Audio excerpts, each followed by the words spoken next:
Place for Africa reçoit pour vous aujourd'hui un homme d'un parcours assez exceptionnel, un ancien leader étudiant camerounais, militant de la communauté noire en Allemagne. Sa lutte est essentiellement orientée contre le racisme et pour les droits des Noirs. Ancien chargé des cours d'antiracisme à l'université de Hambourg également, brillant analyste des réalités africaines et critique de l'impérialisme occidental. Il est également conférencier, formateur réputé sur les questions de militantisme, des libertés académiques et des droits de l'homme. Aujourd'hui, nous recevons pour vous Simpho Tankam. Bienvenue d'avoir accepté notre invitation, Monsieur Simpho. Otep, merci ma soeur pour cette invitation et salutations à toutes les organisatrices, organisateurs de cet événement ainsi qu'à toutes les participantes et participants. Juste pour peut-être rapidement corriger que je ne suis pas essentiellement orienté sur la lutte contre le racisme. En fait, de façon générale, je suis en fait plus concentré sur la lutte pour la libération du continent et l'unification du peuple noir à travers le monde. C'est très important de le préciser, mais merci. Merci pour la précision. D'accord. Alors, il faut rappeler que l'Afrique a fait l'objet de nombreuses convoitises de cette ère par les grandes puissances européennes au cours des années 1800. Et ceci s'est soldé avec la conférence de Berlin en 1885 par le partage de l'Afrique, ce qui a résulté ou qui a eu pour corollaire également la colonisation de l'Afrique, la conquête de l'Afrique par les puissances coloniales. Et il faut le dire, ces mouvements ou cette colonisation a connu des mouvements de résistance à la longue. Et en 1960, il faut le préciser, qu'il y a eu une vague d'accession à la souveraineté internationale par de nombreux États africains. Alors, quand nous jetons aujourd'hui un regard sur l'Afrique, le continent africain et sur d'autres pays en Europe, force est quand même de constater qu'il y a tout de même quelques petites questions qui suscitent des interrogations ou des faits qui suscitent encore des interrogations, de sorte que l'on se demande, est-ce que nous sommes à la fin de l'ère coloniale ou c'est plutôt une continuité masquée de l'impérialisme occidental, 60 ans après les indépendances? Donc, ce sera donc l'essentiel de l'échange que nous aurons avec vous, notre expert pour ce numéro. Et nous jetterons également un regard sur les mouvements de résistance, les mouvements de lutte pour la libération de l'Afrique. Donc, une fois de plus, bienvenue dans cet espace, M. Simpho. Merci.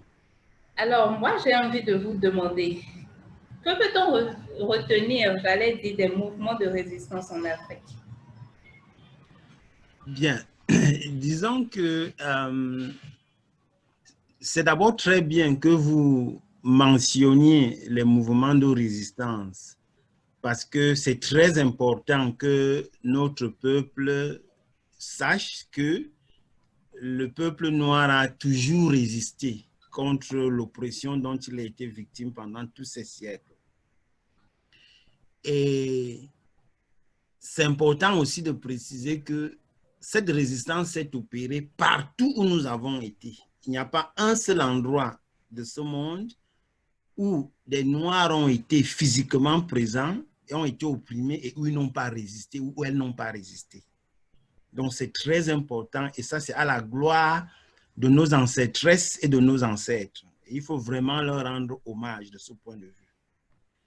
Et donc, si on prend la période que vous mentionnez, qui a surtout à faire avec l'oppression occidentale, en fait, les résistances ont donc commencé sur le continent même, déjà dans le 15e siècle, quand les premiers barbares européens venaient, et les ancêtres même qui avaient été malheureusement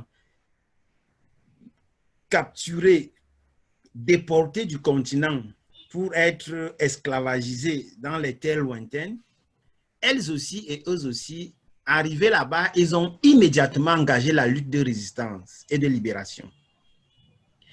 Et dans la dynamique de ces luttes qu'ils et elles ont menées là-bas, avec des victoires conséquentes, que nous n'avons peut-être malheureusement pas le temps aujourd'hui de passer en revue, elles ont impulsé une dynamique, un esprit de révolte et de révolution qui a après irradié toutes les communautés noires dans ce qu'on appelle les soi-disant Amériques, mais on l'appelle Abya Yala, c'est-à-dire c'est le nom que les populations autochtones, les premières nations là-bas, donnent à ce continent, et dans les Caraïbes.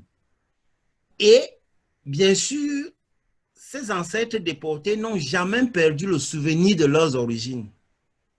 Et c'est donc comme cela que tout naturellement, elles et ils ont aussi posé la question de la libération du continent. Vous voyez? Et elles ont donc lancé les premiers mouvements formellement organisés qui ont abouti à ce qu'on connaît comme le panafricanisme. Voilà. Et donc, ils ont échangé, ils ont voyagé, les expériences, les contacts, les moyens financiers humains ont été échangés d'un pays à l'autre, par exemple de la Colombie au Venezuela, à Haïti, à Barbados, en Jamaïque, en Guadeloupe, en Martinique, etc., etc., aux Serpents Unis et sur le continent. Il y a eu tous ces échanges. Et donc, dans la fin des années 90, bon, en fait, des années 80, donc, dans la mouvance aussi de le dépeçage officiel du continent par les impérialistes à Berlin, ils ont aussi donc articulé aussi formellement, officiellement et ouvertement l'urgence de la décolonisation du continent, de la fin du colonialisme en Afrique. Et donc, ce mouvement a bien sûr été à l'origine, a impulsé, a vraiment dynamisé la plupart des mouvements de résistance qu'il y avait aussi sur le continent, parce que parallèlement à ce qui se faisait dans la diaspora, les luttes se poursuivaient sur le continent. Et alors, le soi-disant 20e siècle a coïncidé donc avec multiples facteurs qui ont fait que nos luttes de résistance étaient telles que les Occidentaux ne pouvaient plus les supprimer, les censurer, les empêcher d'aboutir. Et donc, ils ont donc dû concéder des indépendances qui malheureusement se sont avérées être de fausses indépendances. Donc, on est donc passé de cette phase de résistance qui ont abouti aux indépendances, où malheureusement, ceux qui se sont battus pour les indépendances ont été massacrés systématiquement, alors qu'une élite noire incompétente, corrompue, stupide, aliénée, qui ne s'est pas battue pour l'indépendance, c'est elle que les Occidentaux ont imposée au pouvoir. Donc, nous sommes donc entrés dans la phase de ce que Nkrumah a appelé le néocolonialisme. Vous voyez? Et puisque le néocolonialisme est la continuation du colonialisme sous une autre forme masquée, dans la mesure où le blanc n'est plus physiquement là, mais il continue de gérer et d'exploiter nos ressources en imposant des marionnettes au pouvoir, ça vous donc dit que l'oppression n'a pas cessé. Et l'oppression n'ayant pas cessé, la résistance a aussi continué. C'est pour cela que depuis les années 60, justement, nous sommes dans une période du néocolonialisme et bien sûr, nous voyons les jeunes, les femmes, les enfants, les paysans, les travailleurs et travailleuses, les pauvres en général, luttent contre ce système-là qui bénéficie malheureusement une minorité d'hommes adultes vieux qui, en concubinage incestueux avec les impérialistes occidentaux, détruisent l'Afrique. Donc, oui, je ne vous coupe pas. Oui, je ne vous coupe pas, mais peut-être vous abordez la question du néocolonialisme, de la continuité du colonialisme et tout ça. Je voudrais bien comprendre ce point. Oui, bien, en fait, contrairement à ce qu'on pense, il est très simple. C'est-à-dire que lors du colonialisme, bon, je n'aime même pas tellement ce mot. Moi, je parle plutôt de l'occupation militaire barbare du continent. Donc, les Blancs étaient présents, OK? Donc, on les voyait. Donc, l'ennemi était clair. Maintenant, se rendant compte qu'il ne peut plus continuer à gérer la situation comme ça, il fait semblant de partir, mais à sa place, il impose des idiots, des marionnettes noirs comme toi et moi, mais qui vont faire le travail de servir leurs intérêts en opprimant leur propre peuple. Et c'est la situation dans laquelle nous sommes actuellement en Afrique. Vous voyez? Et dans ce contexte, bien sûr, la lutte a dû continuer parce que les populations ne sont pas satisfaites, parce que les intérêts des populations africaines ne sont pas pris en compte, elles sont opprimées, elles sont censurées, elles sont victimes de toutes sortes d'abus des droits humains, des droits sociaux, d'injustice sociale, d'inégalité, etc., etc. Le tribalisme règne en maître dans beaucoup de systèmes, etc., etc. Donc, le peuple se bat depuis de façon continuelle. Et donc, c'est pour cela que nous ne pouvons pas parler des résistances en Afrique comme si c'était une chose du passé. Non, elles sont continues. Vous voyez, c'est-à-dire qu'il faut qu'on intègre ça comme la donnée permanente de la réalité africaine et non pas comme les vestiges d'un passé qui, soi-disant, serait révolu parce que, soi-disant, nous serons indépendants. Non, on n'est pas du tout indépendant. On est toujours dans l'oppression, dans la merde barbare étrangère et donc la lutte continue, elle doit continuer. Quand nous parlons aujourd'hui des mouvements de libération ou des mouvements de lutte pour la libération de l'Afrique, quelles sont les figures emblématiques qui viennent tout de suite à votre idée? Oh, écoutez, elles sont tellement nombreuses et c'est ce qui est autant merveilleux avec le peuple noir. C'est que nous avons tellement de grandes figures qui, dans notre histoire, ont lutté, se sont sacrifiées pour la survie, pour la libération, pour la souveraineté du peuple noir, que franchement, il n'est pas possible d'en retenir quelques-unes et de laisser les autres. Parce que ce sont toutes nos ancêtresses, ce sont tous nos ancêtres et nous les aimons toutes et tous. Donc, c'est vraiment extrêmement difficile.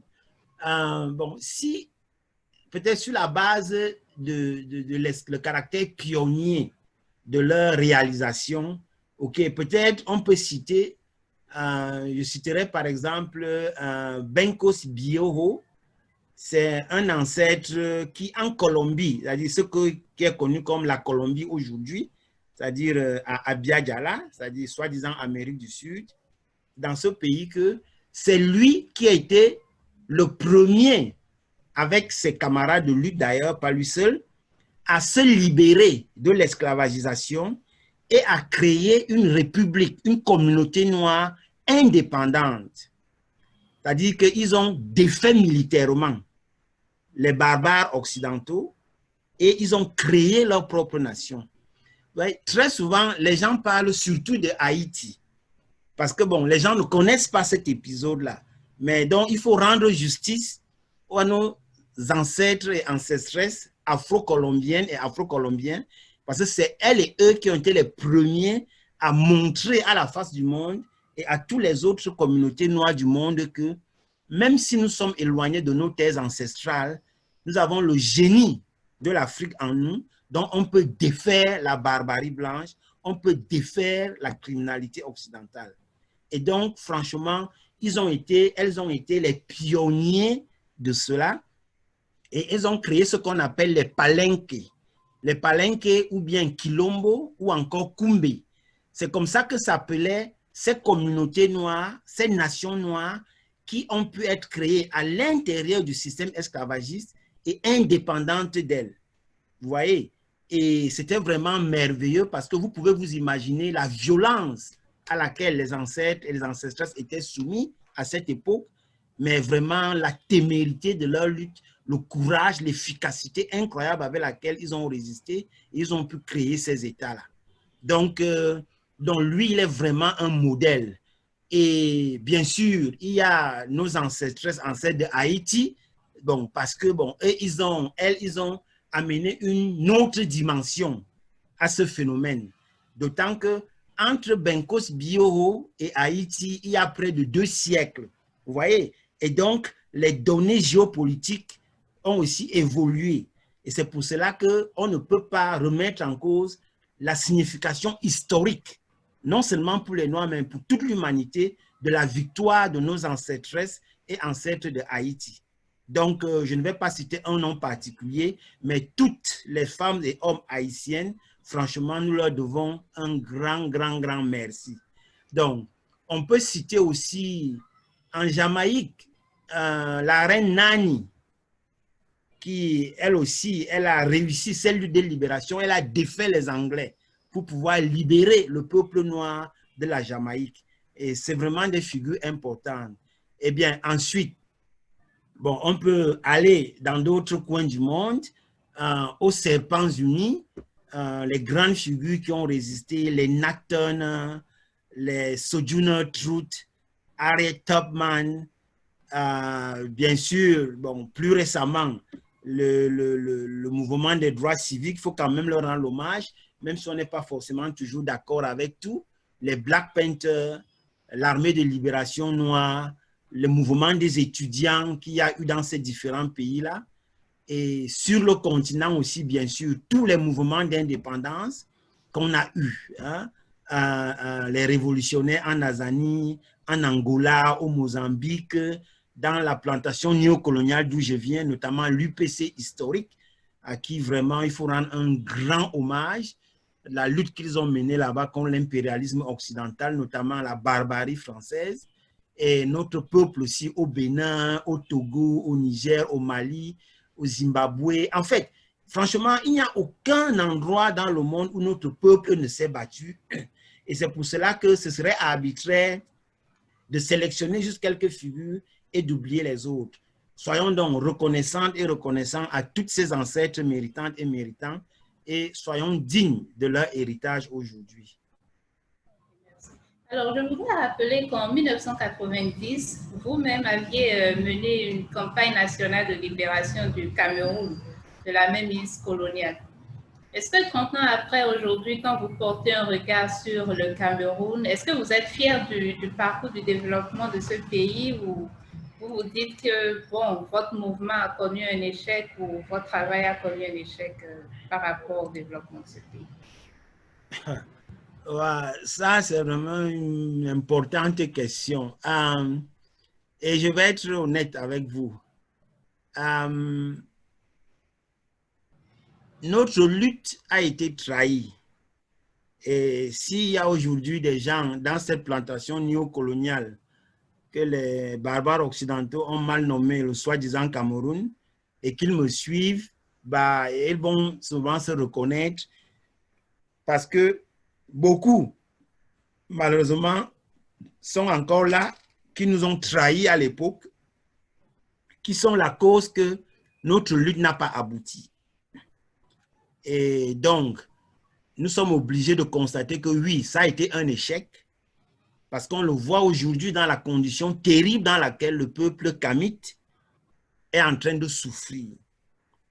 Donc, cela a été un échec. Mais en même temps, le courage, la détermination, l'efficacité et les compétences avec lesquelles on a mené cette lutte, elles sont intéressantes et elles donnent de l'espoir pour l'avenir.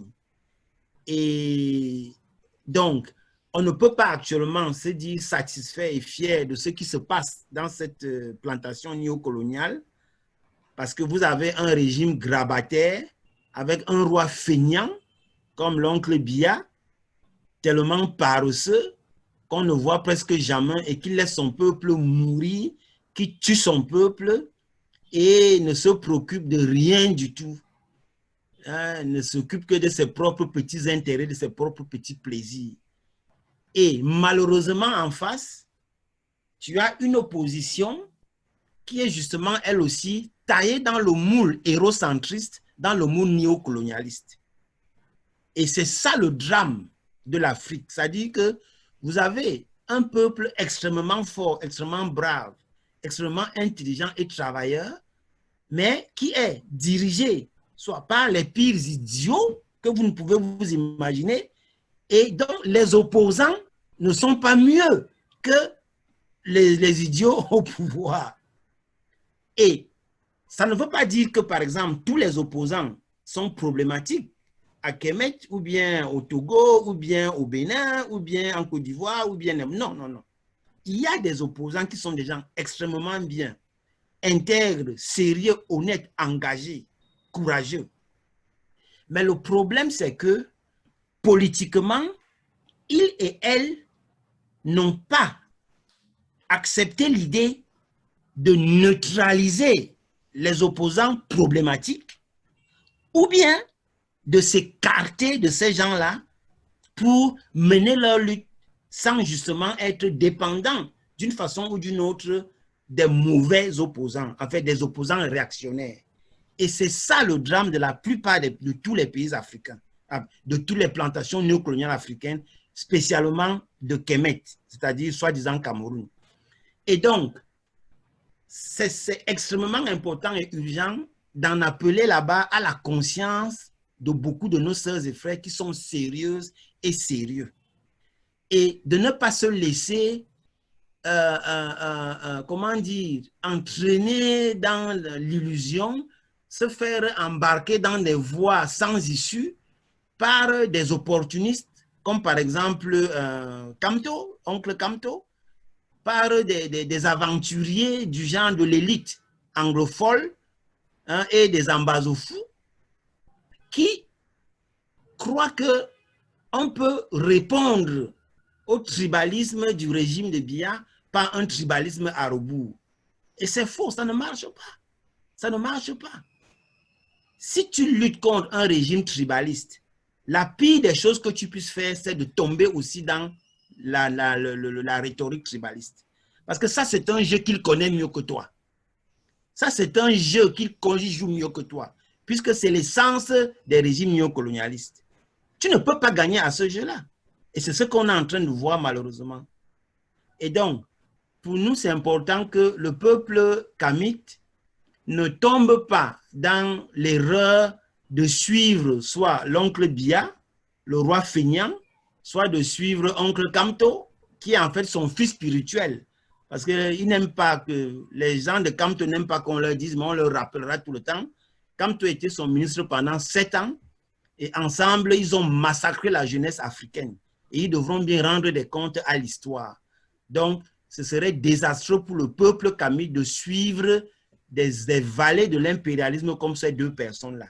Et aussi, les ambazofous aussi, dans leur aveuglement tribaliste, ils ont commis l'erreur terrible de criminaliser les franco-fous. Vous voyez, c'est-à-dire que nous sommes des Africains, nous sommes des africaphones.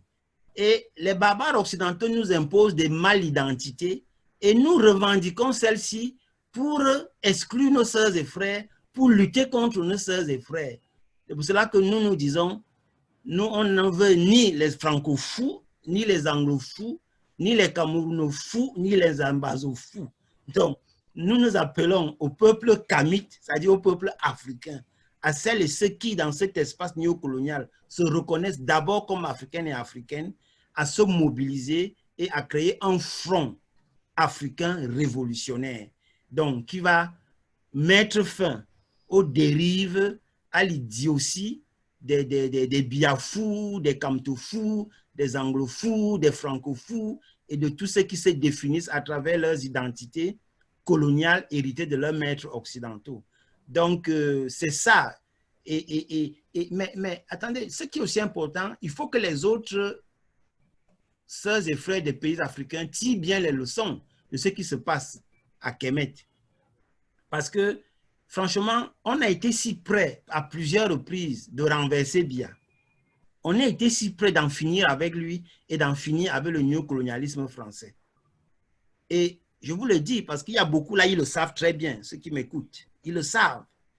Mais malheureusement, au lieu que nous fassions notre travail jusqu'au bout, nous sommes tombés, certains de ces gens, surtout cette élite, hein, l'élite intellectuelle, l'élite politique de ce pays, elle est retombée dans les réflexes de l'aliénation mentale où, à un moment, ils ont toujours pensé que non, attendez, avant de continuer, il faut savoir ce que les Européens pensent. Est-ce qu'ils seront d'accord? Est-ce que la soi-disant communauté internationale est d'accord? Bla, bla, bla, bla, bla. Alors que nous étions en train de cogner dur sur le régime était à terre. Et il fallait donc juste qu'on continue de croire en nous-mêmes, en nos propres forces, pour le dégager.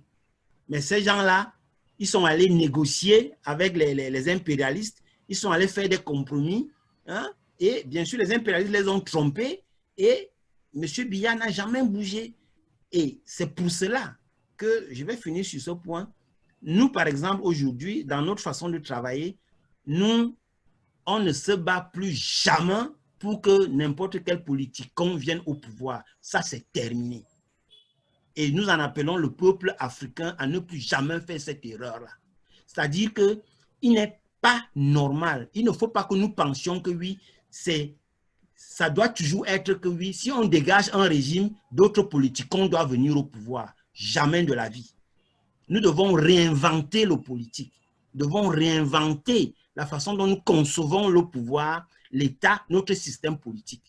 C'est pour cela que nous, et on va en parler un moment, je pense, nous sommes dans une logique de ce que nous appelons mettre fin à la malédiction des présidents de la République, à la malédiction des leaders éclairés, leaders charismatiques et toutes sortes de fumisteries que vous entendez tout le temps là-bas en Afrique. Non, nous, on ne veut pas ça.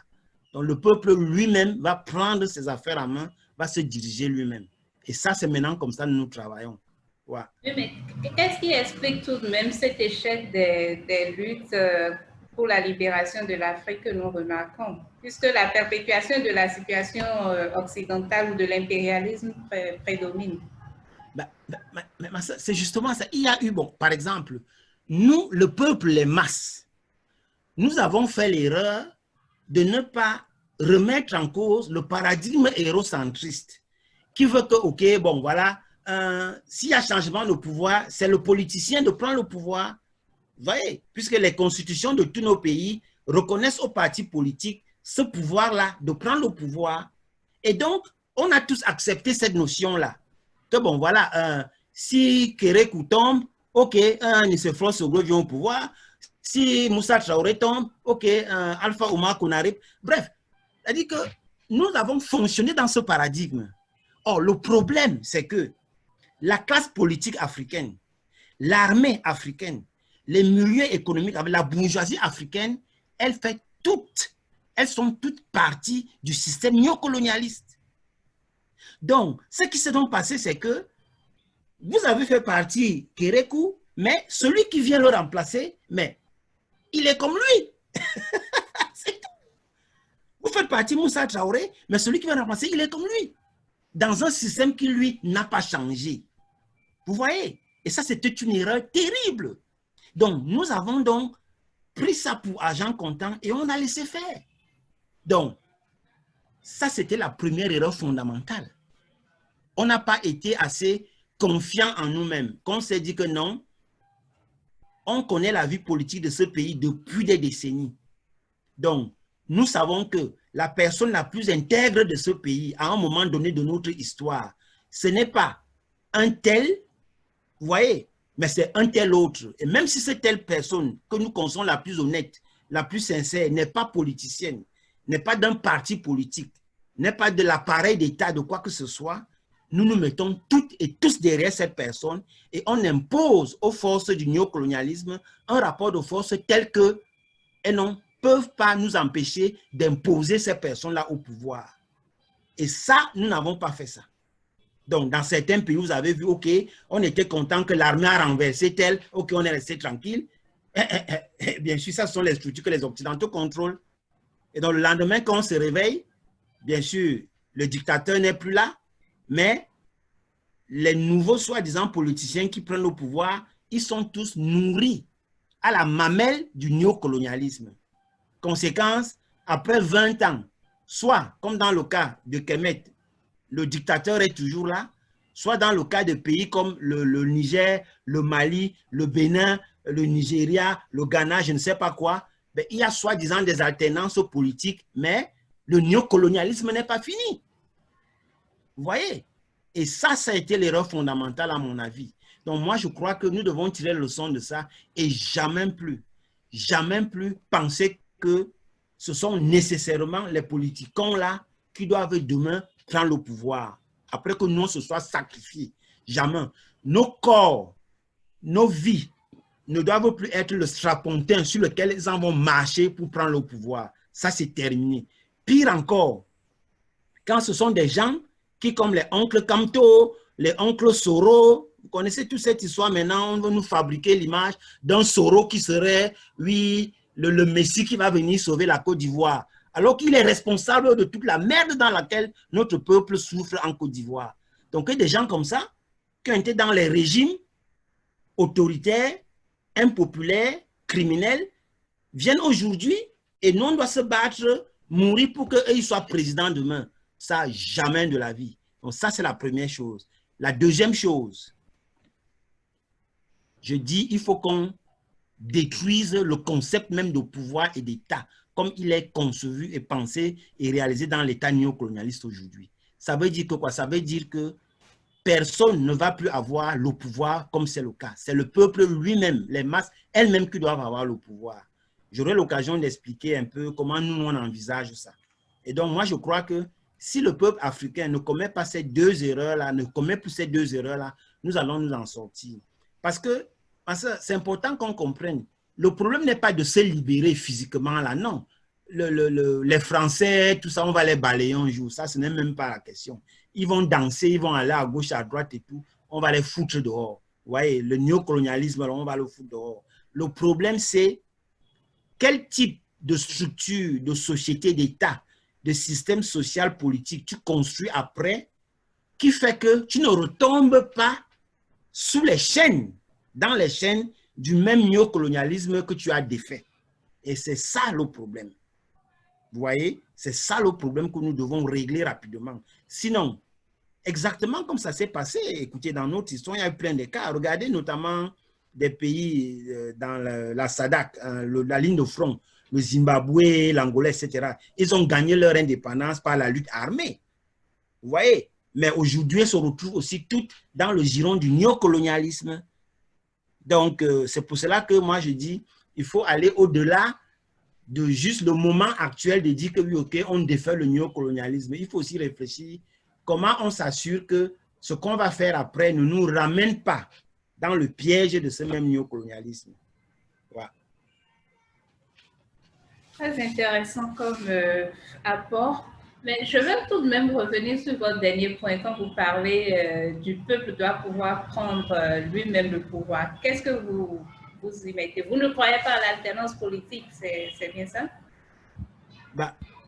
Il n'y a pas d'alternance politique quand le bonnet, bon, j'aime pas trop ça, quand le bonnet blanc remplace le blanc bonnet. Il n'y a aucune alternance politique là-dedans. Hein? Vous prenez Biya, hein? Vous le mettez à terre, mais vous mettez Kamto à sa place. Mais c'est quelle alternance ça? Mais c'est rien du tout. Hein? Vous prenez Abacha, vous le mettez à terre, vous mettez Bouhari, mais vous mettez Obasanjo. Mais c'est quelle alternance ça? Vous enlevez Koufou, vous mettez Atamiz, vous enlevez Alpha Omar Konaré, vous mettez Amanitou Manitouré, vous enlevez Soglo, vous mettez Talon, vous enlevez Aboué, mais c'est la même chose. C'est la même chose. Donc c'est ça le problème. Non, il ne faut pas qu'on trompe le peuple. Il n'y a là rien qui ait une soi-disant alternance politique. La vraie alternance va être quand on dégage ces gens-là et c'est le peuple lui-même, c'est-à-dire les forces sociales, les masses africaines organisées qui, elles, prennent le pouvoir. Et je vais expliquer comment cela est possible. Franchement, ma soeur, si on ne fait pas ça, nous sommes foutus comme peuple. Et nous voulons bien vous entendre sur ce point. Ah oui? Oui. Ah, là maintenant? Oui, parce qu'il est temps que le peuple sache véritablement se prendre en main. Ok, d'accord. Bah, attendez, peut-être... donc, voilà, nous... Voilà, je crois, attendez, bon, c'est important d'expliquer la bonne chose. C'est que, vous savez, les systèmes politiques sont le reflet de ce qu'est une civilisation, une culture. Et quand on t'impose un système politique, c'est en fait tout un système culturel qui t'est imposé, un système de valeurs. Or, il faut bien comprendre quels sont les fondements ontologiques, les fondements anthropologiques, éthiques des systèmes politiques occidentaux.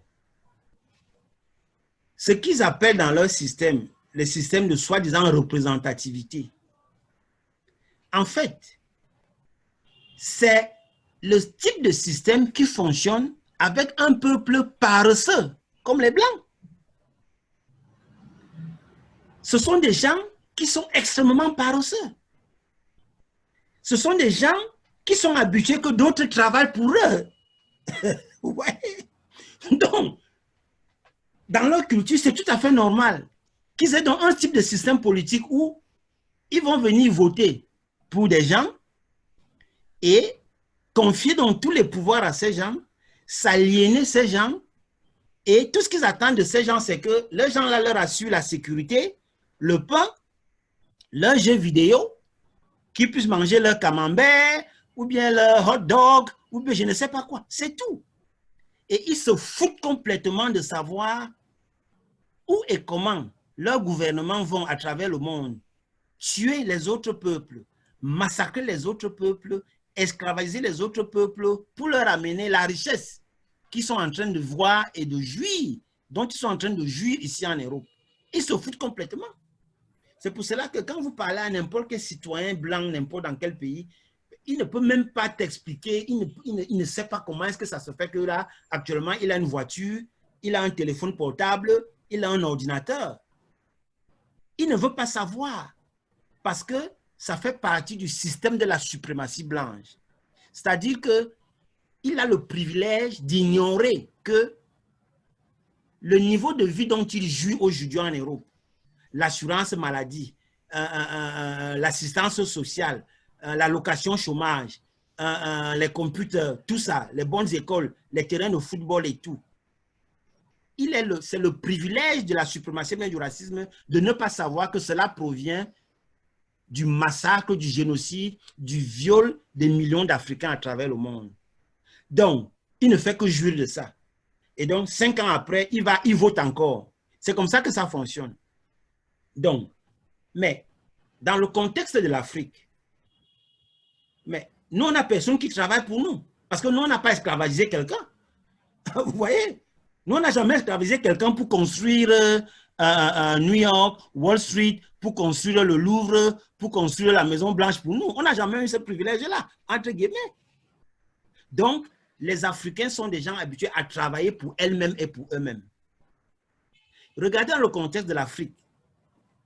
Quand vous demandez à quoi servent les États africains, mais à rien du tout. Ils nous donnent quoi? Rien. Où sont les écoles? On n'a pas d'école. Où sont les hôpitaux? On n'a rien. Vous voyez? Pour survivre en Afrique, chaque Africain se bat toute seule. Donc, ça veut dire que tu as en Afrique un déphasage entre une population extrêmement intelligente, extrêmement débrouillarde, extrêmement compétente, extrêmement travailleuse, et un État paresseux, feignant, criminel, qui n'intervient que pour venir racketter et escroquer les populations. Vous connaissez ça? Vous savez tous très bien qu'il y a par exemple plein de situations en Afrique où les communautés elles-mêmes essaient de mettre en place des projets. Elles ne demandent rien à l'État. Que l'État leur foute juste la paix. Mais l'État vient se mêler de ça, après il gâte tout. Donc, ça veut dire que quoi? Ça veut dire que si tu veux qu'un État marche bien en Afrique, il ne faut jamais que cet État s'approprie tous les devoirs et les missions que la population elle-même, elle fait pour elle-même depuis, sans l'État. C'est si simple. Maintenant, le cynisme, l'intelligence vicieuse et criminelle des Occidentaux a été justement de donner à l'État néocolonial tellement de pouvoir qu'il est capable de détruire les initiatives que les populations elles-mêmes, elles mettent en œuvre pour elles-mêmes. Vous voyez un peu? Et c'est ce qui explique tout cet état de perversion incroyable en Afrique. Vous avez un État qui ne fait rien pour les gens, mais il empêche les gens de faire les choses pour eux-mêmes. Donc, l'intelligence politique consiste à pousser cet État-là de côté et à mettre le peuple et les Africains dans l'appareil d'État. Vous voyez un peu la différence. Ça veut dire que l'État ne sera plus une institution découpée, coupée des réalités d'un peuple qu'elle va venir caporaliser. Le peuple sera lui-même l'État. Vous voyez un peu. Ça veut dire que le pouvoir de faire les lois, le pouvoir de contrôler l'exécution des lois, le pouvoir de veiller à l'application des lois, ça doit revenir directement au peuple. et non pas à des gens qui, sous le prétexte que vous avez voté pour eux, s'approprient le pouvoir de décider de votre destin. Non, mais écoutez, sérieusement, Talon, il a 2 cerveaux, il a 4 mains, il a 4 pieds. Au nom de quoi il va avoir tant de pouvoir pour décider du destin de je ne sais pas combien de millions de Béninois? Hein? Bouhari, hein? Il a 2 cerveaux, il a 4 têtes, il a 2 nez. Au nom de quoi il va prendre tant de pouvoir pour décider du destin de 300 millions d'Africains? Non, il faut que cela s'arrête. Il faut que cela s'arrête. Parce que vous ne pouvez pas, on ne peut pas accepter que, mais quand même, vous voyez, quand vous voyez comment nos mamans, par exemple, en Afrique, elles se lèvent, elles travaillent, elles s'occupent des enfants, elles s'occupent de la famille, elles vont au marché, elles ont les projets communautaires avec d'autres femmes, elles font les tontines, elles font cela, sans la moindre aide de l'État, sans rien. Mais des gens comme ça, quelqu'un qui habite dans son palais là-bas à Cotonou, ou bien à Etoudi, ou bien je ne sais pas où, dans quel machin, il peut venir lui expliquer quoi sur ce que c'est que la gestion des affaires publiques. Mais il ne peut rien nous expliquer. Aucun de nos chefs d'État, aucun de nos politiciens ne peut expliquer à ma mère, à mon père et à tous les pauvres, les travailleuses et travailleurs qui souffrent et se battent pour survivre en Afrique, ne peut leur donner des leçons de gestion des affaires publiques. Parce que ces gens le font elles-mêmes et eux-mêmes tous les jours. C'est grâce à ça que ces gens peuvent survivre. Et c'est ça la différence. C'est-à-dire que les Africains ont un talent, une résilience, un génie social, un génie culturel, un génie professionnel que les Européens n'ont pas. C'est pour cela que les Européens, c'est des gens, tu peux les diriger avec des dictatures. Mais c'est la réalité. La soi-disant démocratie qu'on vous vante là, mais c'est des bêtises. Il n'y a pas d'État plus corrompu, plus dictatoriaux que les soi-disant démocraties occidentales.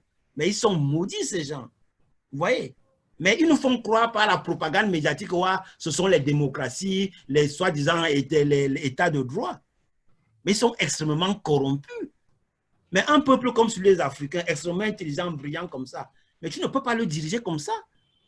Parce que ce ne sont pas des paresseux, comme les Occidentaux. Donc, c'est pour cela que nous devons être inventifs. Et c'est ça le problème, malheureusement, de beaucoup de gens qui luttent pour l'Afrique, pour dire qu'ils utilisent vers l'Afrique. Ils veulent bien faire partie les régimes en place, mais quand on discute, ok, d'accord, mais est-ce qu'on est d'accord que personne de nous ne va prendre le pouvoir après? Ouais, là, ils ne sont pas trop contents. Parce qu'ils estiment que non, mais s'ils se battent, s'ils se sacrifient comme ça, mais il faut quand même qu'ils prennent le pouvoir. Et ils vous expliquent que non, parce que mais comment on va faire les changements et sur les tours si nous-mêmes on n'est pas là? Je dis que non, vous n'avez pas besoin. Le peuple lui-même va régler ça. Vous voyez? Est-ce qu'il faut comprendre que vous prônez un retour aux valeurs fondamentales de la démocratie elle-même? Quand vous parlez de la prise de pouvoir par le peuple. Oui, disons, moi j'appelle ça l'ancestralisme. Et ça, c'est les valeurs africaines ancestrales. Oui, ok, bon, bien sûr, la démocratie, bon, dans le sens du pouvoir du peuple par le peuple, ça fait partie de ça. Mais il ne faut pas la comprendre comme la démocratie mensonge de ces Occidentaux aussi. Vous voyez un peu? Donc, bon, en fait, ça, ce ne sont pas les démocraties. Moi, j'appelle ça les dictatures racistes. C'est ça, les Européens. Ils ne sont pas des démocraties, c'est des dictatures racistes. Donc, oui, en effet, c'est ça. Il faut vraiment qu'on rentre dans les valeurs traditionnelles, politiques, les plus progressistes dont nous avons hérité de nos ancêtresses et de nos ancêtres. Ouais, il faut qu'on retourne à ça. Sinon, on n'a pas de chance. Sinon, on n'a pas de chance. Pourquoi? Parce que ce n'est pas une question, comment dire, d'être bon ou gentil. Tu vois, je vous vois, vous avez l'air d'une personne très honnête. Vous pouvez être une très bonne présidente au Bénin demain. Hein, ça, je vous assure. Si vous faites même le candidat, moi, je viendrai faire campagne pour vous. Je serai prêt à le faire. Mais ma soeur, le problème, c'est que ce système, il est maudit. Même si vous-même, vous êtes là, à la place de Talon, de Biya et tout, vous n'allez pas être différent. Il ne faut pas que ceux qui se battent contre ces régimes aussi se surestiment, croient qu'ils vont être différents. Non, ce n'est pas une question morale. C'est une question de système, de structure. Ça n'excuse pas ces feignants, ces voleurs, ces corrompus. C'est pour ça qu'on doit les combattre et cogner dessus dur. Mais ça signifie simplement qu'il ne faut pas que nous pensions qu'il suffit qu'on change juste la tête de celui qui est au pouvoir, après tout va marcher. Non.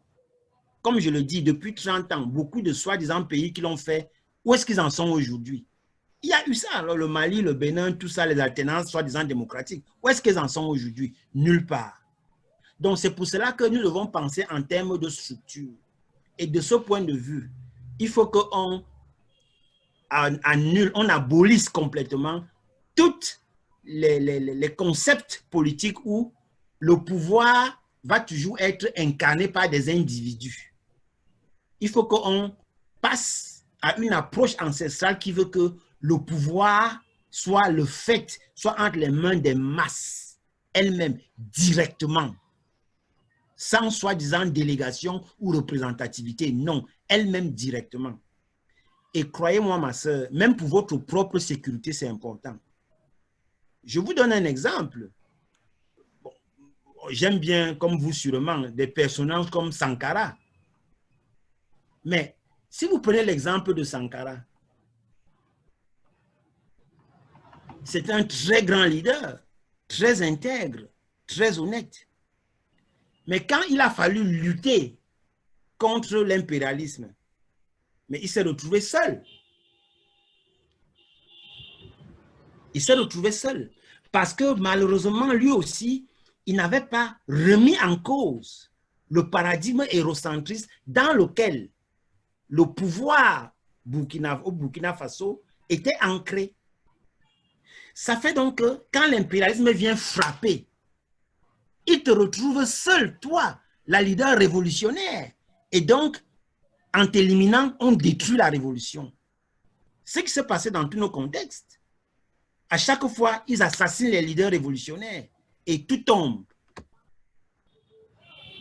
C'est pour cela que, même pour ta propre sécurité, tu as intérêt, après avoir renversé Biya, après avoir renversé, je ne sais pas moi, Talon, après avoir renversé Eyadema ou après avoir renversé Bouhari, tu as l'intérêt à redonner le pouvoir au peuple. Que ce soit le peuple lui-même qui se gère. Parce qu'à ce moment-là, si les Occidentaux veulent venir tuer, ils vont tuer qui? Ils n'auront jamais assez de bombes pour massacrer 300 millions de Nigérians. Ils n'auront jamais assez de bombes pour décimer, je ne sais pas moi, 6 millions de Béninois ou bien de Togolais. Alors qu'une seule balle suffit pour t'éliminer, toi. Donc, et c'est moi ce à quoi j'appelle vraiment nos sœurs et frères qui se disent révolutionnaires à réfléchir beaucoup. C'est-à-dire que à remettre en cause vraiment les structures actuelles de pouvoir, à se remettre elles-mêmes et eux-mêmes en cause, à accepter que nous ne sommes pas plus forts, plus intelligents que notre peuple et que notre peuple ne mérite pas que nous nous imposons à sa tête de façon péremptoire, comme si oui, sans eux, sans nous, le pays-là ne peut pas marcher. Non, ça c'est faux. Si tu fais une révolution et que la révolution ne peut pas survivre sans toi, ça veut dire que ta révolution a un problème. Et ça, il faut qu'on l'accepte. Et donc, nous, on est plus prêts à s'engager dans des aventures politiciennes avec des gens qui croient que oui, ok, ils vont renverser tel pour prendre le pouvoir demain. Non. Parce que nous, ce n'est pas notre logique. Le pouvoir va revenir au peuple. Oui, ok. Mais est-ce que sur la question spécifique de la souveraineté monétaire de l'Afrique, la question de l'éco, aujourd'hui, nos dirigeants africains nous appellent à l'adoption de l'éco qui semblerait être une nouvelle monnaie ou une monnaie qui serait propice pour le développement de l'Afrique. Quel regard vous portez sur cette monnaie-là? Oh, bon, bien sûr que c'est une farce. L'éco et tout ce qu'on a comme système monétaire, bon, en fait, tout ce qu'on a comme monnaie, politique monétaire, financière, économique en Afrique, ce sont des farces. Vous voyez? Donc, pour moi, bon, ça ne fait même pas... C'est tellement gros et grossier comme piège que j'espère que bon, le peuple africain ne va pas se laisser piéger par ça. Vous voyez? Bon, mais honnêtement, je pense qu'il faut aussi poser les vraies questions. Parce que, bon, il faut qu'on fasse aussi très attention aux genres de lutte que nous menons et comment nous voulons articuler les thèmes de la lutte par rapport aux objectifs qui doivent être ceux que nous voulons poursuivre. Bon, encore une fois, c'est vrai, bon, c'est une question d'idéologie, une question d'approche des uns et des autres, des unes et des autres. La question monétaire, c'est une question éminemment politique. C'est une question de souveraineté. Donc, si tu veux mettre fin au CFA ou à l'éco, mais il faut que tu aies le pouvoir. C'est tout. C'est simple. Une monnaie se fait en 3 jours. Hein? Pour créer une monnaie, 3 jours suffisent. Tu peux même accélérer le processus et faire tout ça en 1 jour. Ça, c'est pas un problème. Mais pour ça, il te faut le pouvoir. Donc, il faudra bien que, bon, ceux et celles qui ont ce thème comme, comment dire, comme thème majeur ou oui, de leur lutte, de leur campagne, mais il faudra bien qu'un jour ou l'autre, ils articulent la question du pouvoir. Parce que tu ne peux pas espérer de régimes qui vivent de leur soumission à ceux qui ont créé, imposé le franc CFA ou l'éco, que ce soit elles et eux qui renoncent à ça. Mais ce n'est pas possible. Ils vivent de ça. Et dans toutes les choses, on a un jugé. Et la mission des révolutionnaires, ce n'est pas de donner des conseils ou de montrer à des régimes impopulaires comment ils peuvent faire les choses mieux, comment ils peuvent cesser de faire ce qu'ils font depuis. Mais, parce que c'est dans leur nature d'être comme ils sont. Mais écoutez, ma soeur, vous connaissez le lion. Hein? Ben, que fait le lion? Mais il mange la gazelle. Ou bien? OK. Mais tant que le lion mange la gazelle, mais il est normal, non? Est-ce que vous allez dire que, oh non, il y a un problème avec le lion? Il n'y a pas de problème, il est parfait. Il est dans son élément. C'est son ADN. C'est normal que le lion mange la gazelle. En fait, c'est le jour où le lion va pardonner la gazelle, ne va plus manger la gazelle, qu'il faut vous dire que, oh, quelque chose ne va pas avec mon lion, là. C'est comme ça. Donc, vous avez des régimes dont l'ADN, la nature, l'essence, c'est de cautionner le CFA ou l'éco, de vivre dans ce système, mais, et vous espérez que ces régimes vont mettre fin à ça, mais ce n'est pas possible. Renversez-les, point final. Et après, vous-même, vous faites la monnaie que vous voulez. C'est tout. Donc, moi, je ne sais pas. Bon, j'espère toujours que, bon, OK, les sœurs et frères qui ont ça comme leur thème majeur, ou bien leur thème, comment dire, comment on appelle ça en français colonial?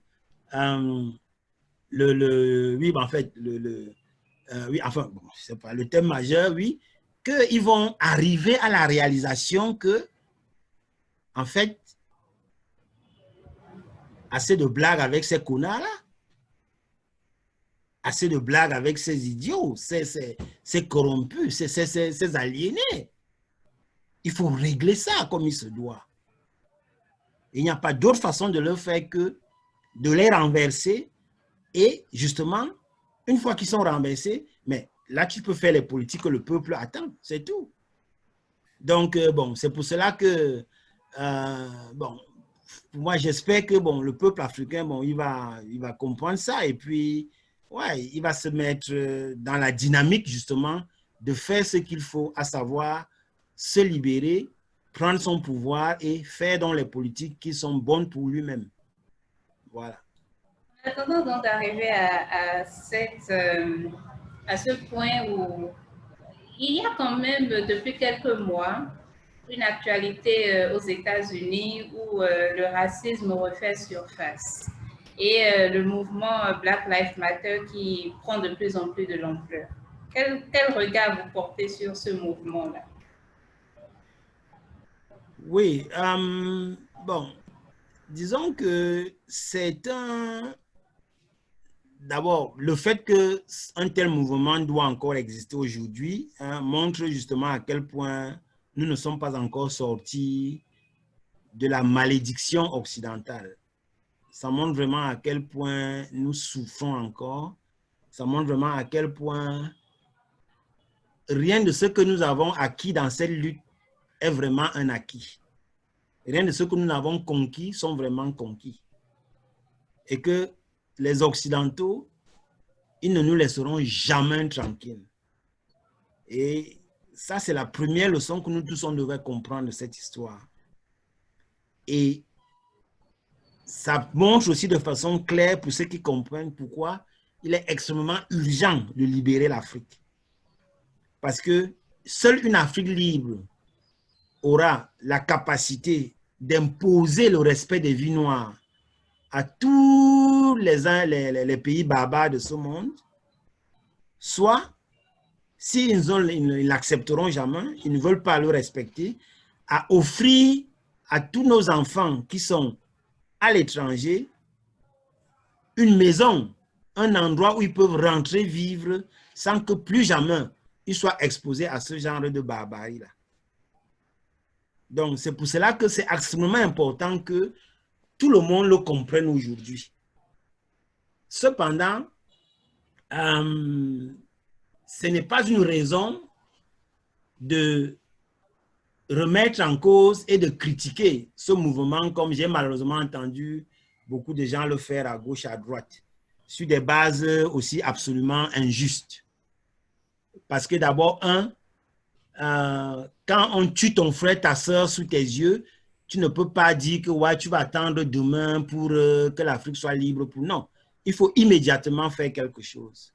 Il faut immédiatement agir. C'est tout à fait légitime. Et deuxièmement aussi, ce n'est pas nous tous, tous les Noirs de la Terre, qui là maintenant sont dans la logique de retourner sur le continent. Donc, c'est tout à fait donc légitime que pour ces frères et sœurs qui pensent qu'ils veulent rester ici, ou bien qui sont obligés d'y rester, au moment où nous parlons, que ces luttes-là soient menées là où ils sont, là où elles sont. Donc ça, c'est absolument important. C'est-à-dire que nous ne devons pas tomber dans le piège de croire qu'il y a une dichotomie entre les luttes qui se mènent dans les différents endroits où le peuple noir est. Non. Et c'est pour cela que, par exemple, à chaque fois, je plaide beaucoup, j'insiste, j'appelle tout le temps mes amis des oppositions à Kemet, au Togo, au Sénégal, partout, Mali, Bénin, de bien observer, de bien étudier les conditions et les luttes des peuples noirs dans tous les pays du monde, pas seulement aux Serpents Unis. Par exemple, le Brésil, la Colombie aujourd'hui, beaucoup ne le savent pas, mais ce sont les laboratoires où les Occidentaux étudient toutes sortes de techniques d'ingénierie sociale ou des techniques d'ingénierie sécuritaire et militaire qu'après ils impliquent en Afrique. Beaucoup ne comprennent pas ça. C'est-à-dire que parfois tu vas te retrouver au Bénin, au Togo, tu mènes une lutte, tu revendiques quelque chose, mais ce que tu ne sais pas, c'est qu'en fait, les barbares occidentaux, ils ont déjà 2000 km d'avance. Donc, ils vont d'abord te fatiguer avec ce que tu demandes là. Et finalement, le jour où ils te concèdent ça, ils ont déjà préparé l'autre piège.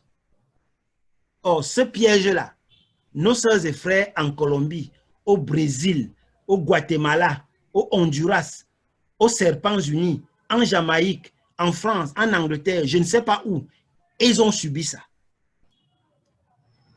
Donc, il faut faire vraiment très attention et éviter des attitudes, des discours où on va se couper de l'urgence et de la nécessité d'apprendre, de connecter, de symbioser, d'entrer en symbiose et de fusionner avec les expériences et les luttes que nos sœurs et frères mènent n'importe où à travers le monde. On peut ne pas être d'accord sur la façon dont ils le font, mais il faut modestement écouter ça, il faut passionnément étudier ça et il faut inconditionnellement les supporter. Maintenant, autre chose, il faut que les gens comprennent une chose aussi fondamentale. L'évolution de la lutte pour les droits des Noirs aux Serpents Unis ou n'importe où va aussi beaucoup dépendre de l'évolution de la lutte qu'on mène sur le continent. C'est-à-dire qu'il ne faut pas que les gens pensent que, encore une fois, que mais ces choses sont, ou bien, même quand ils comprennent que les choses ne sont pas déconnectées, malheureusement, ce n'est pas forcément toujours la meilleure compréhension. Non. Quand, par exemple, si par exemple, tu souhaites que la communauté noire américaine ait ses propres structures, ait ses propres infrastructures, ait ses propres systèmes, mais comment est-ce que cela va se faire concrètement si il ne dispose pas du soutien d'États africains assez forts et courageux pour imposer un certain nombre de choses aux barbares américains, aux barbares européens? Ce n'est pas possible. Donc, je crois que franchement, nous avons besoin de beaucoup nous comprendre mieux, de mieux et comprendre, mieux étudier les conditions spécifiques dans lesquelles nous vivons, les conditions particulières dans lesquelles les luttes sont menées ici et là, et de voir ce qu'il y a dedans comme communauté d'intérêt, communauté de situation et communauté de leçons à tirer pour se battre. Et franchement, de ce point de vue, bon, moi personnellement, je ne suis pas un membre de Black Lives Matter. Il y a un tel mouvement ici en Allemagne, par exemple. Mais bien sûr, nous n'avons pas attendu Black Lives Matter pour se battre quand des Noirs sont victimes de violences racistes. Vous voyez, mais est-ce que vous êtes pessimiste par rapport à ce mouvement-là en termes de lutte raciale, lutte contre le racisme, j'allais dire? Oui, disons que j'ai peur que ce mouvement finisse comme le mouvement des droits civiques à l'époque. Et la raison, c'est que quand il y a plusieurs raisons. Une, c'est que très souvent, quand de tels crimes se passent, ça arrive dans un moment historique où les forces révolutionnaires noires, par exemple aux Serpents Unis, ne sont pas politiquement dominantes au sein de la communauté. Un camarade africain-américain, par exemple, on a parlé, et on parlait de la situation, il m'expliquait, bon, c'est des gens très forts qui sont vraiment, qui font du très bon travail. Et il m'a dit, franchement, c'est dommage que nous ne sommes pas prêts à ce moment, c'est-à-dire que les forces révolutionnaires ne sont pas prêtes. Je lui ai demandé, mais mon frère, quand est-ce que vous avez été jamais prêt? Je lui ai rappelé, il y a le cas de Rodney King dans les années 90, qui avait aussi suscité d'une telle colère.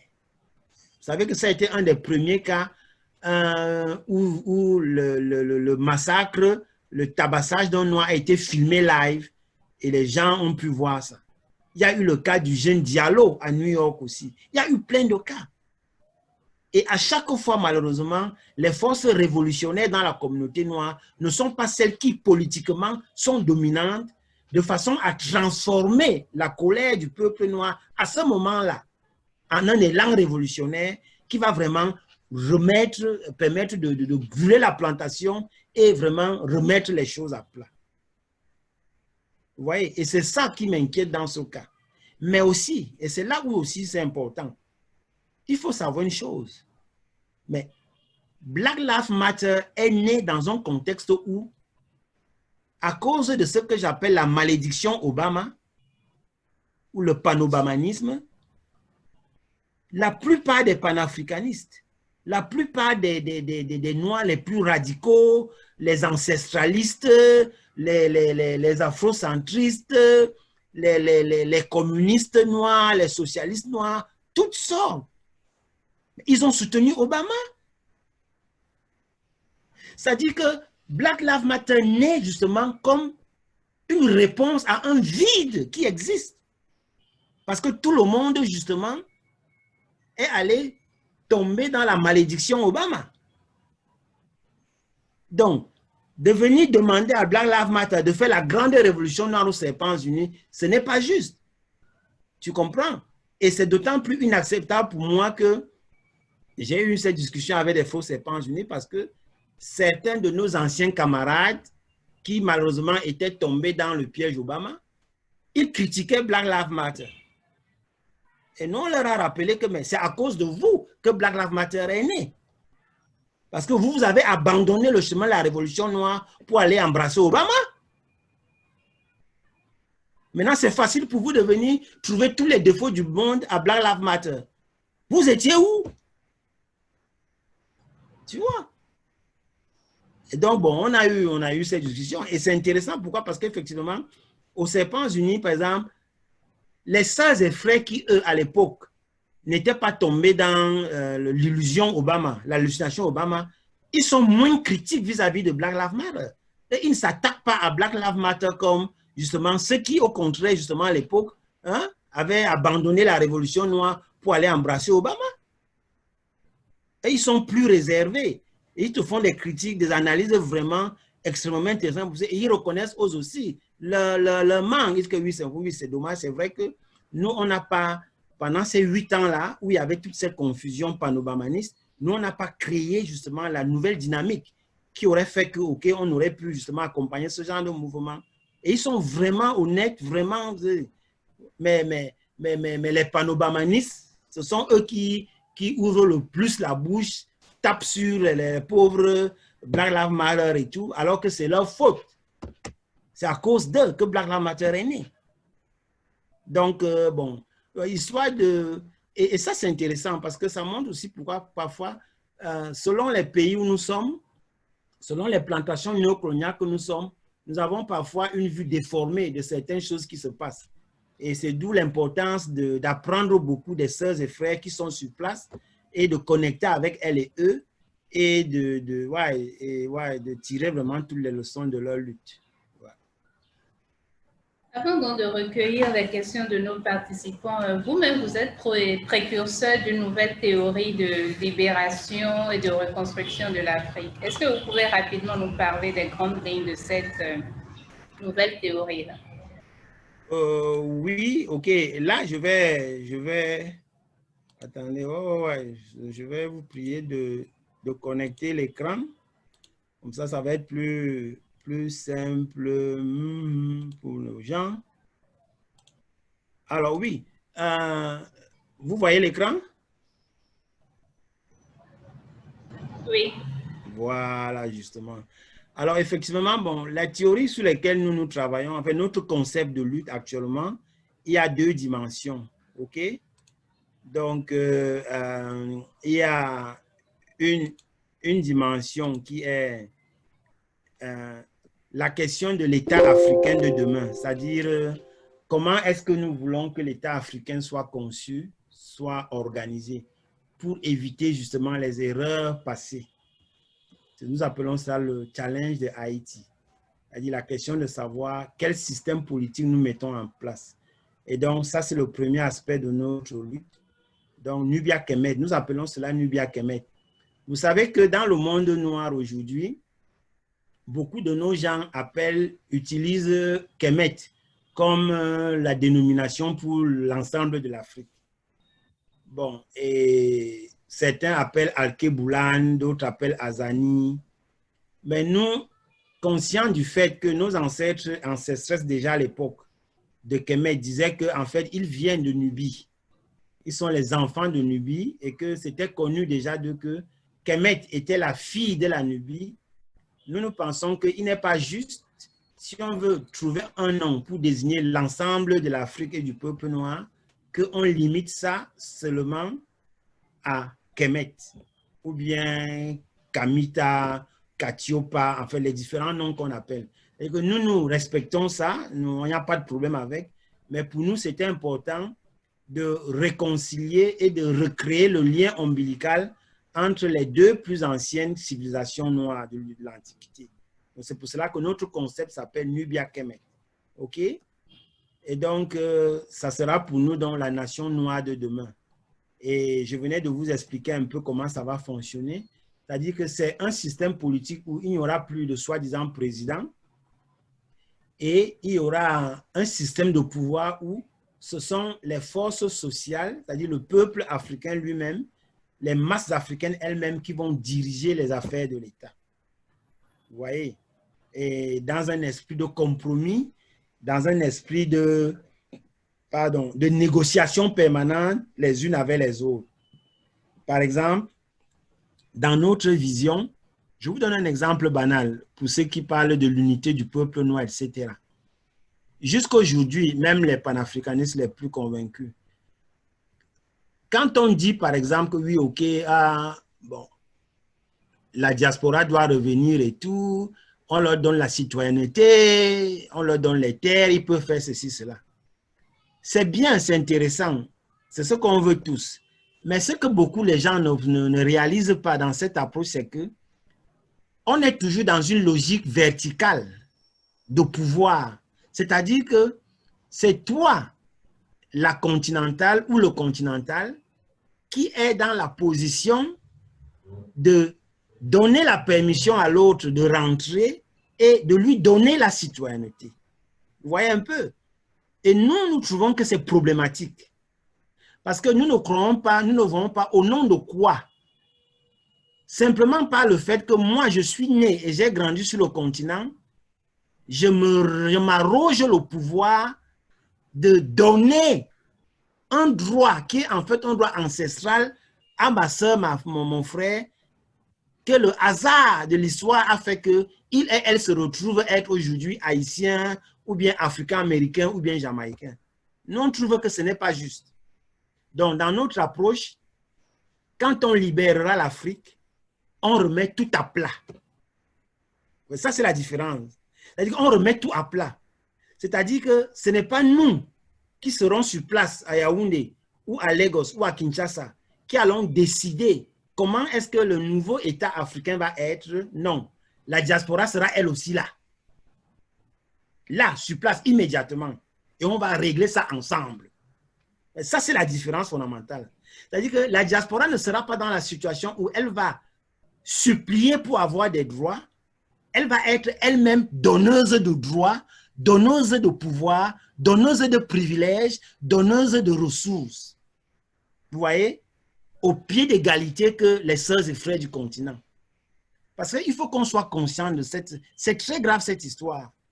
Parce que ma sœur, mais est-ce que vous pouvez vous imaginer de quoi est-ce qu'il a suffi pour que vous aujourd'hui, vous ne soyez pas haïtienne ou bien jamaïcaine, hein?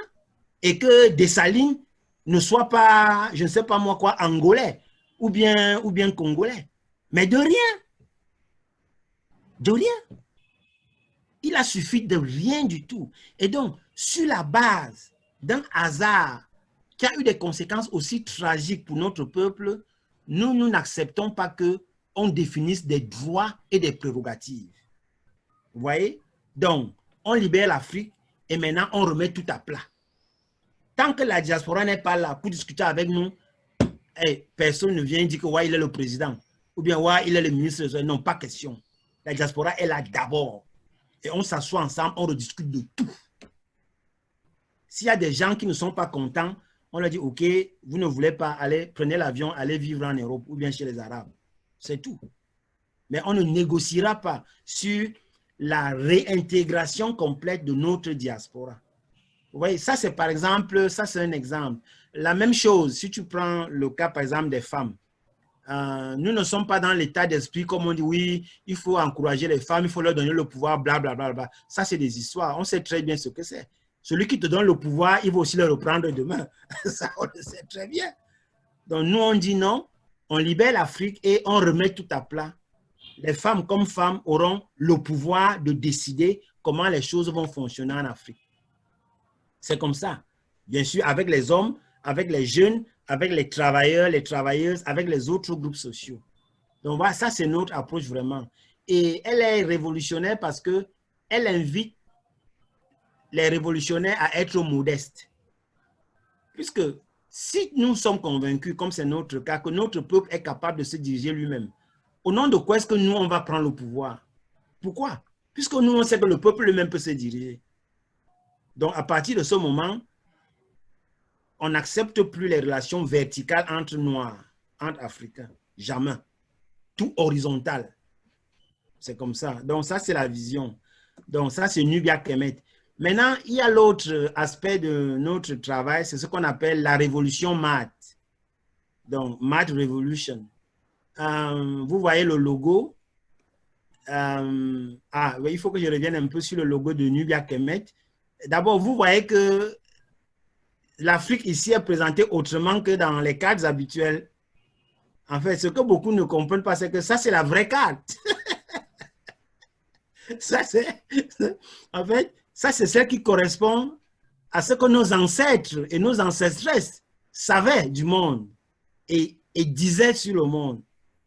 Parce qu'avec cette carte, vous allez voir que l'Afrique est au centre du monde. Vous voyez, elle est vraiment dans toute sa majesté. Donc, la carte machin, les tout, nous, on n'est plus là-dedans. C'est vraiment une rupture radicale avec tout ce qui se fait là. Et en plus, vous voyez, l'Afrique s'est fermée. Parce que nous, on ne s'excuse pas du tout. On libère l'Afrique, on la ferme, terminé. Donc, parce qu'on a marre de cette histoire d'universalisme idiot où on va s'ouvrir à n'importe qui, n'importe quoi, et les gens viennent nous prendre faire n'importe quoi. Non, nous, on ferme l'Afrique. Celui qui n'est pas content, bon, il se cherche ailleurs. Donc, ben voilà. Et maintenant, au niveau de Mad Revolution, vous voyez, il y a plusieurs symboles. Ça, c'est Ankh, ça, c'est l'esprit, la spiritualité. Ça, c'est les papyrus, c'est-à-dire du côté, c'est les papyrus. Ça, c'est le savoir, la connaissance. Parce que tu ne peux pas lutter si tu ne te formes pas, si tu n'apprends pas, si tu ne maîtrises pas un certain nombre de savoirs, de connaissances que les ancestresses et les ancêtres nous ont légués.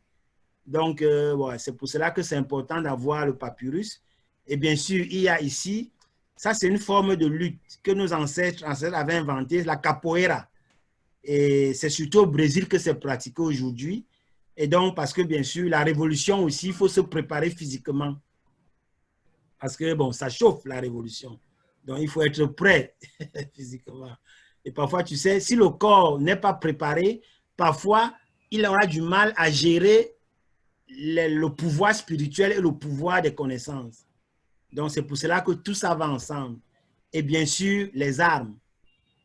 Parce que nous on n'est pas dans... Vous savez, il y a ce qu'on appelle l'Ubuntu là. Il y a une vague d'Ubuntuisme qui souffle sur l'Afrique. Nous, on n'est pas dans l'Ubuntuisme. On sait que la liberté, ça cogne. La liberté, ça cogne. Ce n'est pas la blague. Parce que nous, on a vu, ils tirent dessus. Ils tuent nos gens. Et ça continue aujourd'hui. À l'époque, ils ont massacré nos camarades devant nous. Vous parlez, je suis quelqu'un qui a vu des enfants, des camarades tomber sous ses yeux, devant les balles des ennemis de l'Afrique. Donc, ce n'est pas la blague. Et donc, nous ne sommes plus ce genre de noirs qui vont aller gentiment montrer l'autre jour et on va venir taper dessus. Non. Vous voyez, comme nos sœurs et frères ivoiriens disent, OK, c'est garçon, garçon. Hein? C'est femme, femme, quoi. On va danser ensemble. Donc, mais justement, ces aspects, c'est l'intelligence de la révolution. Parce que autant c'est stupide de penser, par exemple, que seulement avec les armes, tu vas gagner la révolution. Non, ce n'est pas vrai.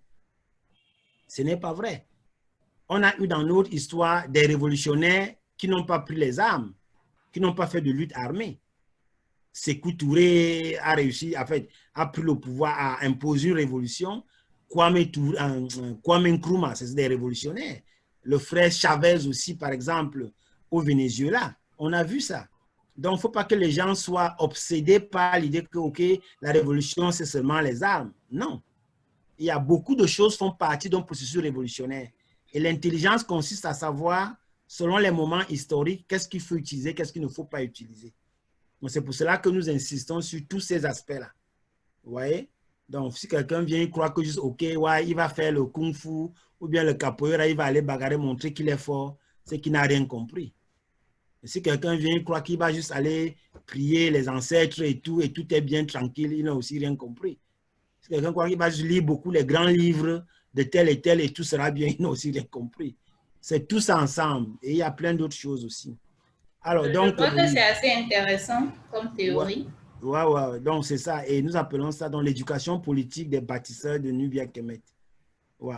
Et bon, et nous avons organisé ça en un système de 42 leçons où on éduque aux gens comment comprendre la lutte et comment la mener avec succès. Donc, voilà ce que je vais dire. Et nous sommes arrivés à cette théorie parce que nous n'étions pas du tout satisfaits de la façon dont ça s'était passé avec Obama. Vous voyez, la façon dont nos meilleurs intellectuels, nos révolutionnaires les plus engagés, les plus radicaux, vraiment nos maîtres, nos grandes figures intellectuelles, activistes, société civile, franchement, politiques du monde noir, elles ont malheureusement supporté ce criminel. Et donc, nous, ça nous a fait extrêmement peur parce que, d'autant que ça a été extrêmement violent. Et donc, ça nous a fait prendre conscience que nous devons toujours être très autocritiques et faire très attention, ne jamais nous surestimer et ne jamais sous-estimer la capacité que l'ennemi a de nous manipuler. Vous voyez? Et donc, pour pouvoir donc éviter ce genre de piège, pour nous, c'était important de sortir des idéologies et des mouvements qui ont commis ces erreurs-là, dont le panafricanisme et tous les autres, et de créer maintenant cette idéologie-ci, c'est-à-dire Nubia Kemet et Mad Revolution. Donc, c'est ça, quoi. Parce que nous, on n'est pas dans la logique d'essayer de lutter. On est dans la logique de vaincre. Vous voyez, de vaincre, de détruire l'impérialisme, de libérer l'Afrique. On ne veut pas essayer. On va réussir. Voilà, c'est ça. Alors, nos internautes sont très impatients d'avoir vos avis sur les différentes questions. Oui, avec plaisir. Oui, certains d'entre eux veulent savoir quel est le rôle effectif des femmes dans les mouvements de libération. Ils n'ont entendu parler que des hommes en réalité. Est-ce qu'il y a eu des femmes? Oui, il y en a eu énormément. Et c'est justement pourquoi je n'ai pas voulu insister trop sur citer des personnes particulières. Et que vous avez aussi vu, quand j'ai cité, j'ai pris le soin de citer des femmes. Parce que je sais que trop malheureusement, trop souvent, nous oublions de mentionner la contribution des femmes dans les luttes de libération africaines. Or, on sait aujourd'hui on sait depuis que si c'était la femme noire, le peuple noir aurait disparu. Vous voyez? Et pas seulement dans sa compréhension triviale du fait de la reproduction, non, mais dans la lutte sur le terrain. Hein? J'ai une camarade africaine-américaine qui a fait une thèse sur ce thème-là et tout, où elle explique les différentes techniques que les femmes utilisaient, comment elles contribuaient à lutter, à organiser des mouvements de lutte, les choses qu'elles font et tout. C'était incroyable, extraordinaire. Je ne sais pas, par exemple, si vous connaissez le film Rambo. Beaucoup de gens, par exemple, vous savez, les Occidentaux, ils ont une manière de venir nous raconter des conneries, ils font comme s'ils inventaient quoi que ce soit. Par exemple, ceux de vous qui ont vu le film Rambo, je ne sais pas si tu connais Rambo, c'était un célèbre film américain des années, là, ça fait longtemps, l'histoire d'un vétéran américain qui rentre au pays avec le pathos toujours que les gens aux serpents unis, là, ils font pour nous raconter du n'importe quoi. Bref, en fait, ce que les gens ne savent pas, c'est que les techniques militaires, par exemple, de guérilla, que le Toto de Rambo montre dans son film. Et en fait, les techniques qui sont apprises dans les meilleures écoles militaires occidentales, mais ce sont nos ancêtres qui les ont inventées. Si vous étudiez l'histoire des Marrons, je vous ai parlé des sœurs et frères qui ont créé les Quilombos, les Palenkas, c'est-à-dire les communautés noires indépendantes, hein, Haïti, Colombie, etc. Mais si vous étudiez comment ils se sont battus contre les Occidentaux, les techniques qu'ils ont mises en œuvre, les Occidentaux ont volé tout ça. Ils ont volé tout ça. Et ce qu'ils ont fait, ils ont mis ça dans leur programme d'éducation et de formation de leurs élites politiques et militaires. Et en même temps, en nous imposant des idiots, comme les billets compagnons au pouvoir en Afrique, ils ont empêcher de développer notre propre culture militaire et sécuritaire. De sorte que à chaque fois qu'il y a un petit problème en Afrique, on croit qu'on est obligé de faire appel aux Occidentaux pour venir nous soi-disant aider. Et on voit qu'ils ne le font jamais. Ils se foutent complètement. Toutes les histoires de soi-disant terrorisme partout en Afrique, là. Mais on sait très bien que, bon, ça les sert. Vous voyez? Or, ce que beaucoup ne savent pas, c'est que ce sont des techniques de nos ancêtres, notamment des femmes. Très intéressant. Donc, c'est extrêmement intéressant de voir ça. Et même sur le continent, hein, il y a énormément d'exemples de femmes, leaders militaires, leaders révolutionnaires. Ouais, il y a Asante Tewa. Donc, il faut comprendre que les femmes ont joué un rôle très important également dans oui, cette absolument lutte. Fondamental. Et moi, je vous dis que, justement, par rapport à la lutte demain, là, la lutte pour la libération de l'Afrique ne va réussir que quand les femmes vont être encore celles qui vont prendre le leadership de cette lutte. Merci beaucoup. Si, ça, ne va pas me remercier, ma soeur. Je ne le dis pas parce que je suis gentille, c'est parce que je sais que c'est comme ça. C'est la vérité, c'est tout. Que pensez-vous alors de la présence de la Chine en ce moment sur le continent africain? Ne sont-ils pas aussi des nouveaux colons? Mais bien sûr. Mais il ne faut pas que les Occidentaux font comme s'ils étaient trop brusquement nos amis et qu'ils vont nous aider contre la Chine. C'est des connards, ils sont maudits, c'est des criminels. C'est à cause d'eux que les Chinois sont dans la position actuelle aujourd'hui de venir justement prendre le contrôle de beaucoup de pays africains. C'est à cause des Occidentaux. C'est parce que les Occidentaux ont détruit la souveraineté africaine. Parce que les Occidentaux ont pillé les ressources de l'Afrique. Les Occidentaux ont ôté aux États africains la capacité de pouvoir à leurs propres besoins. Vous voyez? Et ce qui s'est passé, c'est que, comme les Occidentaux ont tout volé, à un moment, ils ont cru naïvement que, OK, peut-être il n'y avait plus tellement de choses à tirer de l'Afrique. Vous voyez? Mais bon, avec l'évolution des technologies, heureusement, on découvre que, mais en fait, l'Afrique est encore beaucoup plus riche que ce qu'on pensait. Or, ça correspond à un moment de l'histoire où la bourgeoisie chinoise et d'autres pays, soi-disant émergents, vous voyez, qui malheureusement ne veulent pas remettre en cause le capitalisme, mais faire partie du système, ont compris que, OK, si tu veux t'enrichir facilement, OK, il faut piller l'Afrique. Et donc, elles maintenant sont venues en Afrique en apportant le cash que les Occidentaux ont cessé de mettre à la disposition des dictateurs et des régimes africains. Donc maintenant, ils viennent se plaindre de quoi? Qu'ils nous fichent la paix. Mais ça doit être clair pour nous, Africains, que les Chinois ne sont pas nos amis et qu'ils sont un problème autant que les Occidentaux et les Arabes. Il faudra bien qu'on s'occupe de ça aussi. Il y a un internaute qui veut savoir, est-ce que vous pouvez expliquer l'importance d'une éducation kémite et d'une conscience politique pour le peuple? Ah oui, c'est absolument. Pourquoi? Parce que toute lutte, tout processus de reconstruction nationale doit s'ancrer dans un fond culturel. C'est-à-dire que tu ne peux pas faire une révolution en l'air. Tu vois? Tu ne peux pas te reconstruire en l'air. Il te faut des valeurs. Il te faut des repères. Et ces repères, ces valeurs-là, ce n'est que ta propre culture qui peut te la donner. C'est pour cela que, bon, clairement, nous, on est absolument d'accord de ce point de vue avec ce qu'on appelle les intellectuels afrique-centrés. C'est-à-dire que ce soit les afrocentristes et les autres qui sont dans le paradigme africain ancestral. Ils ont parfaitement raison de ce point de vue-là. Notre problème, c'est quand malgré tout ça, ils sont allés supporter Obama. Là, c'est un problème. Mais sinon, on est obligé parce que la révolution soviétique ne s'est pas faite sur le paradigme vaudou. Non, ça ne s'est pas fait sur le paradigme candomblé. Non, ça s'est fait sur un paradigme de la société russe blanche du 19e siècle. C'est comme ça. La révolution chinoise ne s'est pas faite sur la base des valeurs hindouisme. Non, ça s'est fait sur la base des valeurs de la Chine, de la culture chinoise.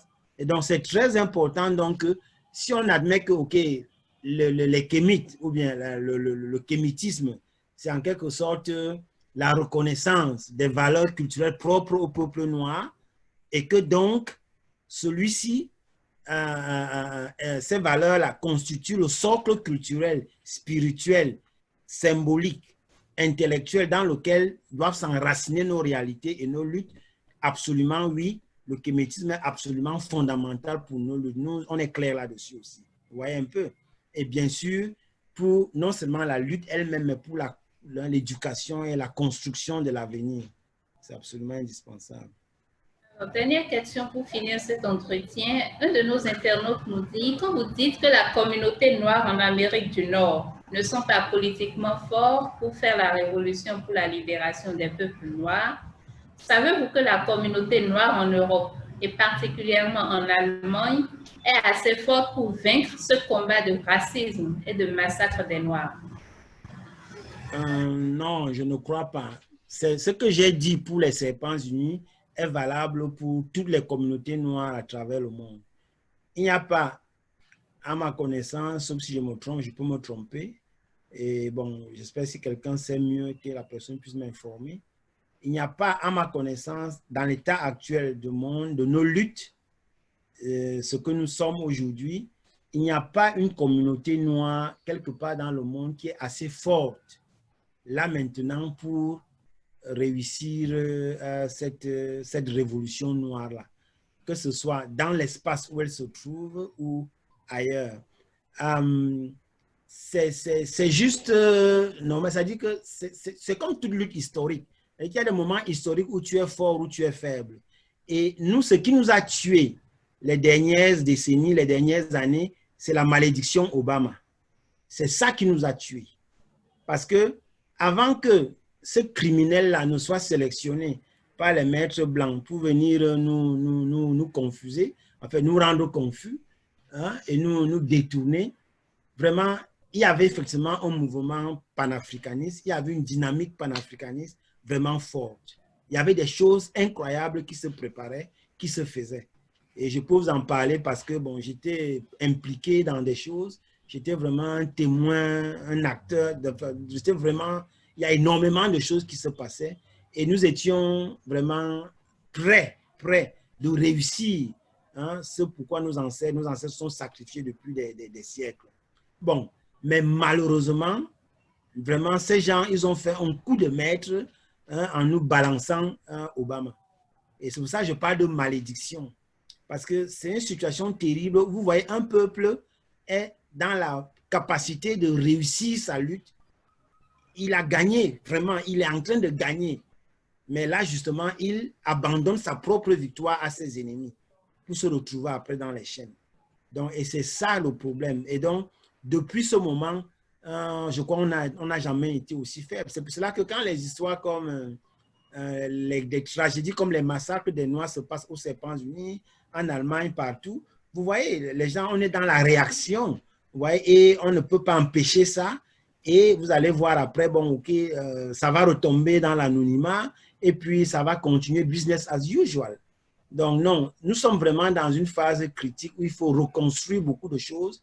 Et c'est pour cela que c'est important aussi qu'on ne répète pas les erreurs d'avant. Vous voyez? C'est pour cela que pour nous, c'est extrêmement important qu'on ne répète pas les erreurs d'avant. C'est pour cela que nous devons échanger beaucoup, parler beaucoup les uns avec les autres, les unes avec les autres, et être extrêmement exigeants et critiques vis-à-vis de nous-mêmes. Parce que on a trop toléré nos propres faiblesses, nos propres contradictions, nos propres lacunes. Et c'est ça qui nous a tués jusqu'à présent. Vous voyez? C'est-à-dire qu'on accepte trop facilement du n'importe quoi. Et malheureusement, ça ne marche pas avec ces barbares-ci. Ils sont extrêmement viciés et méchants.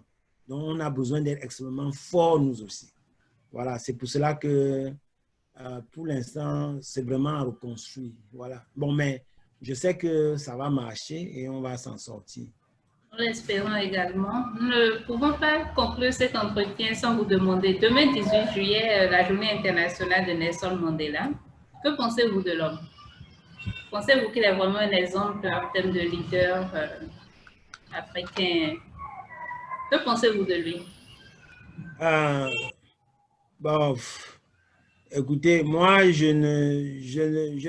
bon, j'espère que je ne vais pas vous décevoir, mais moi, je ne peux pas dire qu'il soit vraiment